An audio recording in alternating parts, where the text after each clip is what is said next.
Buenos días a todos, somos Entre Guerras y esto es Informativo Geopolítico, unos minutos en los cuales intentaremos resumirte toda la actualidad geopolítica acaecida durante el 14 de octubre de 2024.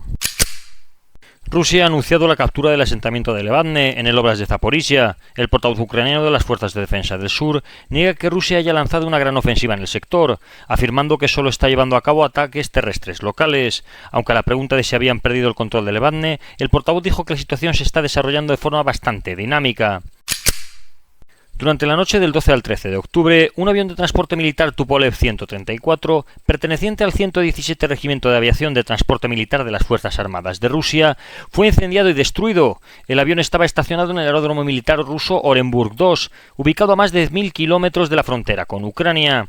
Según un informe en X, antes Twitter, de la Dirección de Inteligencia Militar HUR por sus siglas en ucraniano, del lunes 14 de octubre, se produjo un incendio devastador en el aeródromo militar ruso Orenburg II, donde estaba basado el Tupolev 134. La publicación muestra el avión en llamas, pero no dicen nada más al respecto. La Administración Militar de la región de Sumy anuncia que un total de casi 37.000 residentes han sido evacuados de la región, mientras continúan los esfuerzos para evacuar a más residentes en virtud de las órdenes de evacuación obligatoria ampliadas. Las autoridades ucranianas anunciaron a finales de agosto que se estaba planeando evacuar a un total de 45.000 habitantes de la región de Sumy. Desde entonces, otras 16.000 personas han sido evacuadas. Según un artículo del periódico español El País, existe una alarma en Ucrania por el aumento de las deserciones en el ejército. Según este periódico, al menos 80.000 soldados han abandonado sus unidades en lo que va de guerra, más de la mitad de ellos en los primeros 8 meses de este año. El presidente ucraniano Volodymyr Zelensky ha subrayado que Ucrania continuará presentando a sus socios europeos una estrategia clara para forzar a Rusia hacia una paz justa. Zelensky considera que es un momento crucial para fortalecer la posición de Ucrania, antes de que Rusia y sus aliados, como Corea del Norte, se adapten a la situación actual. Advirtió sobre la creciente cooperación entre Rusia y Corea del Norte, que ya no se limita solo a la transferencia de armas, sino también a la movilización de personal norcoreano hacia las fuerzas rusas de ocupación. Para Zelensky es esencial aumentar el apoyo militar, especialmente en capacidades de largo alcance, como una forma de ejercer una presión insostenible sobre Rusia en el frente de batalla. En medio de los combates en Oriente Próximo, el ejército israelí ha anunciado que está llevando a cabo una serie de arrestos en la ciudad de Jaba, al sur de Jenin, así como también en otras zonas de Cisjordania. Por el momento hay 17 palestinos detenidos. Al menos 4 palestinos murieron y 40 fueron heridos en un ataque israelí dentro del recinto del Hospital de los Mártires de Al-Aqsa en Deir al-Balá. Varios murieron tras ser quemados vivos. Según Israel, atacaron a terroristas que operaban en el interior de un centro de mando y control, en lo que anteriormente fue usado como un hospital. Mediante un ataque selectivo del ejército israelí, anuncian que han eliminado en la zona de Nabatie a Muhammad Kamel Naem, comandante de la unidad de misiles anticarro de las fuerzas Radwan de Hezbollah. El ejército israelí también ha informado que ha eliminado a Samer Abu Daka, quien era el jefe de la formación aérea de la organización terrorista Hamas en Gaza.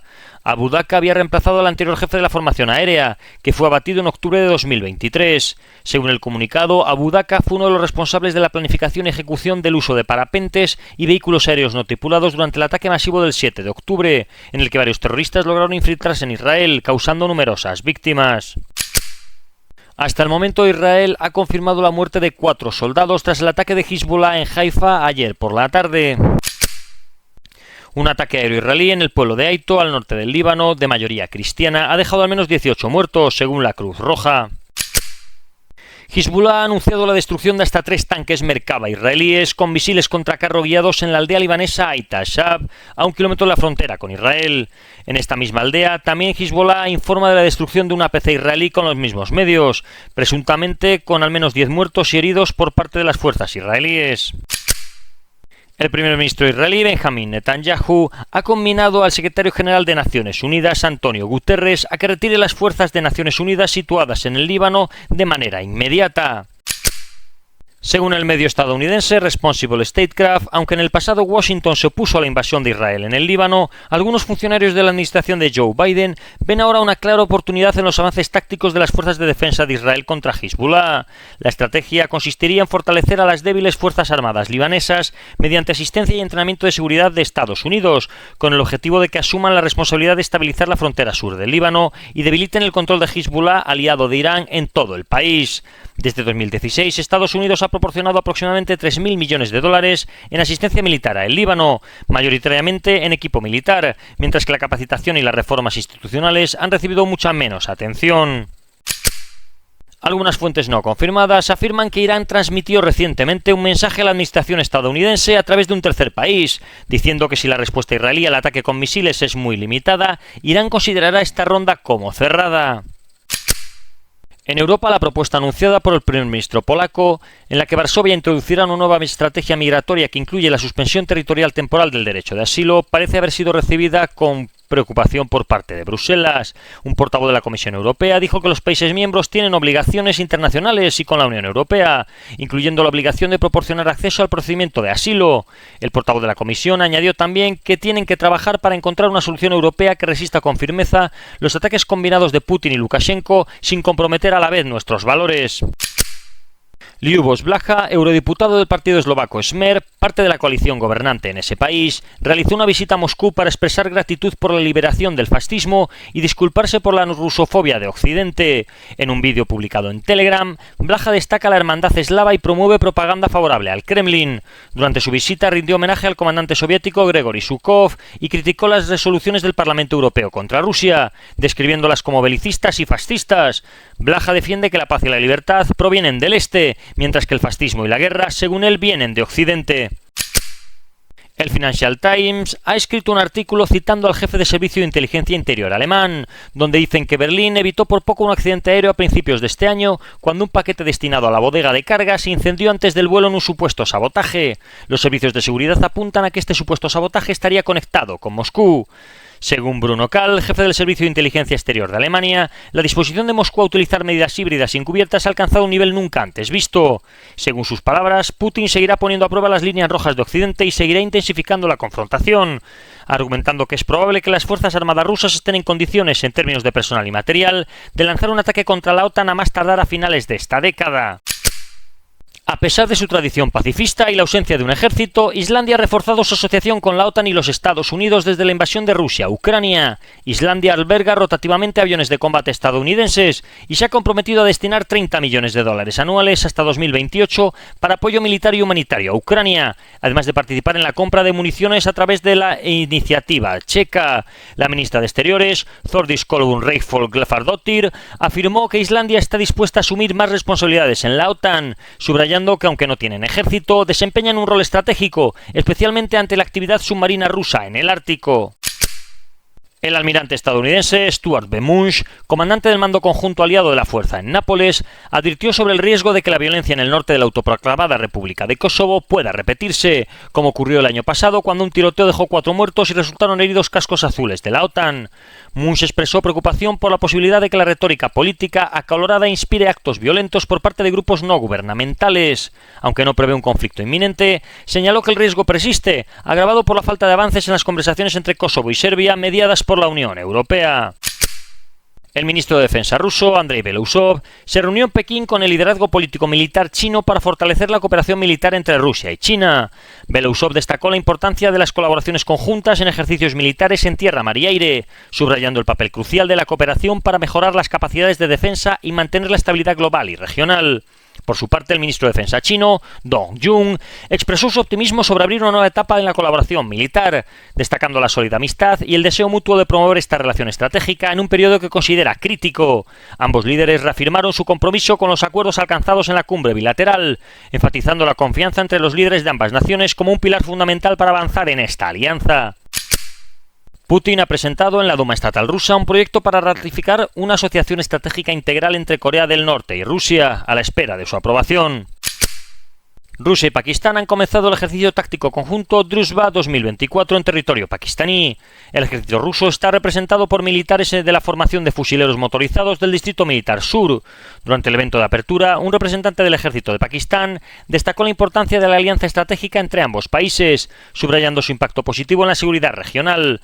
Las tropas de ambos países practicarán la cooperación en combates en terrenos montañosos, con especial enfoque en la eliminación de formaciones armadas ilegales, así como en operaciones de reconocimiento y emboscadas en áreas montañosas y forestales. En Estados Unidos, la campaña de Donald Trump en su recta final contra la vicepresidenta Kamala Harris se está centrando en propuestas de endurecimiento de las políticas migratorias, priorizando la seguridad de la frontera entre Estados Unidos y México. Entre sus promesas destaca el despliegue de miles de tropas actualmente estacionadas en el extranjero hacia la frontera sur y la declaración de guerra contra los cárteles utilizando la Marina para interceptar barcos en busca de fentanilo y otras drogas. Además, Trump planea usar a la Guardia Nacional y posiblemente al Ejército para deportar a millones de inmigrantes sin estatus legal permanente, una medida que marcaría una escalada significativa en el uso de recursos militares en cuestiones internas de los Estados Unidos. En Asia, el Ejército Popular de Liberación de China ha concluido las maniobras militares Joint Sword 2024 alrededor de Taiwán, simulando un bloqueo naval y aéreo en un contexto de tensiones crecientes con la isla.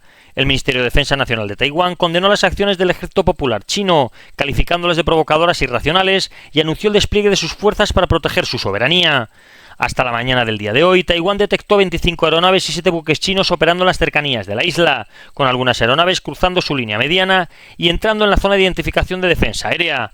Las maniobras envían un mensaje contundente de firme oposición a la independencia de Taiwán, según declaraciones de un experto citado por Global Times, subrayando la determinación de China de salvaguardar su reunificación nacional. Con el final de las maniobras militares Joint Sword, las fuentes del Ministerio de Defensa taiwanés informaron del rastreo de alrededor de su territorio de hasta 125 aeronaves de distintos tamaños, 17 buques de guerra y 17 buques de guardacostas. El Estado Mayor Conjunto de Corea del Sur ha intensificado la vigilancia sobre las actividades de Corea del Norte en la línea de demarcación militar, emitiendo una advertencia de que cualquier daño a ciudadanos surcoreanos provocará el fin del régimen norcoreano. La advertencia se produce después de que Corea del Norte pusiera sus brigadas de artillería fronterizas en estado de alta preparación para el combate.